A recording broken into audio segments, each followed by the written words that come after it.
বাগানে ফুল ফোটে না, সে বাগানে ভ্রমর গ্যাস আজকে আমি দুজন ডিভোর্স হওয়া কাপড় ব্লগারকে নিয়ে আলোচনা করব। প্রথম হলো জান্নাত তোহা আর দ্বিতীয় হলো টুকাই প্রিন্স মামুন।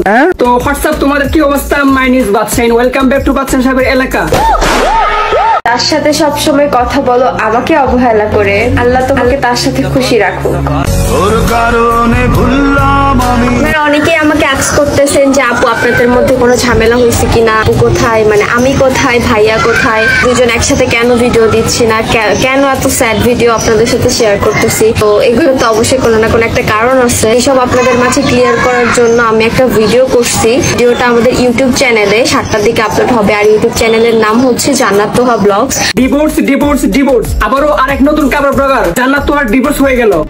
একটা মানুষের মাথায় কতটুকু পরিমাণ গুণ থাকলে তাদের এইসব বন্ডামি বিশ্বাস করবে তা আমার জানা নেই। মানে তাদের ডিভোর্স হয়ে গেছে, আর এই ভিডিওটা দেখতে হলে তাদের টিকটক অ্যাকাউন্ট থেকে ইউটিউবে গিয়ে দেখতে হবে। বাহ কি সিন হে। কয়েকদিন আগে আলবি আর অনামিকা ওই শিল্পী চৌধুরীর একটা নাটক শেষ হলো, আর এখান থেকে তারা নতুন করে নাটক শুরু করছে। এই শুনো, আমরাও একটা বিজনেসের কাজ শুরু করি, তুমি বাপের বাড়ি চলে যাও, তারপর নতুন করে একটা বিচদের নাটক শুরু করবো। জুতার বাড়ি হারামি। ও সরি, আমি তো বিয়ে করি নাই।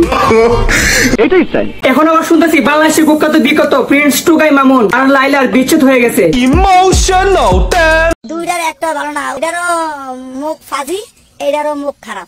এতদিন শুনে আসছি পাবলিক এসব কথা বলতো, আজকে মামুনের মা বলতেছে এর আসলে কোন ক্যাটাগরি। এটা ভালো না যে আসলে ওর আর আমার সম্পর্কটা কি, ওর আমার রিলেশনটা কি, তাদের মাঝখানে যে কিসের সম্পর্ক তা আমার বলা দরকার নেই, বাংলার মানুষ সবাই জানে। জানি, আমিও সব জানি। আর হ্যাঁ, আপনি কি জানেন? তাহলে কমেন্ট বক্সটা আপনার জন্য।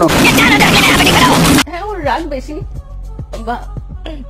ও রেগেছে কদিন পর বাসা ছেড়ে চলে যায়।